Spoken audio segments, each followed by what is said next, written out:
అందరికీ నమస్కారం. నా పేరు అరుంధా పూల. నేను సంఖ్యాశాస్త్రపరంగా 27వ నంబర్ గురించి చెప్పాలనుకుంటున్నాను.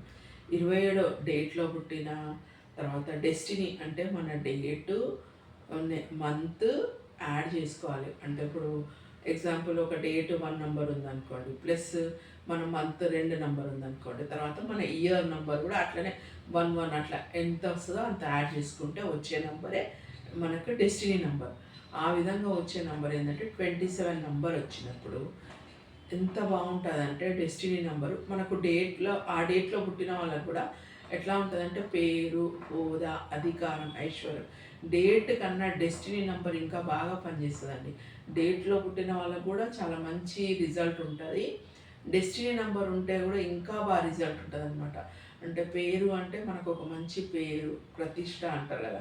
పేరు, హోదా, అధికారం, ఐశ్వర్యం అన్నీ వస్తాయన్నమాట. వాళ్ళు చాలా తెలివిగా ఉంటారు, నాలెడ్జ్ ఉంటుంది, అందరి గురించి ఆలోచిస్తారు, డబ్బులు సంపాదిస్తారు, మంచి ఎడ్యుకేషన్ ఉంటుంది, ధైర్య సాహసాలు ఎక్కువ ఉంటాయి, పబ్లిక్ కోసం కష్టపడతారు. మనకి గాంధీజీ మన డేట్ ఆఫ్ బర్త్ వచ్చేసి ఆయన డెస్టినీ నంబరు 27. ఆయన అక్టోబర్ 2లో పుట్టాడు. ఆయన ఇయర్ నంబర్ అన్నీ కలిపితే కూడితే వచ్చేది డెస్టినీ నెంబర్ 27. పబ్లిక్ కోసం కూడా కష్టపడతారు. ఒక పేరు అనేది తెచ్చుకున్నాడు కదా. గాంధీజీని ఇప్పుడు కూడా మనం గుర్తు చేసుకుంటాం కదా. అందుకని 27 నంబర్కు ఉన్న విలువ చాలా విలువైంది. ఆ విలువైన నంబర్కి అధిపతి ఎవరంటే కుజుడు అనమాట. చాలా తెలివిగా, అందంగా, ఆకర్షణీయంగా మాట్లాడే పద్ధతి, ఆలోచించే పద్ధతి అన్నీ బాగుంటాయి. జీవితంలో వీళ్ళు అనుకున్న గోల్ని సాధిస్తారండి.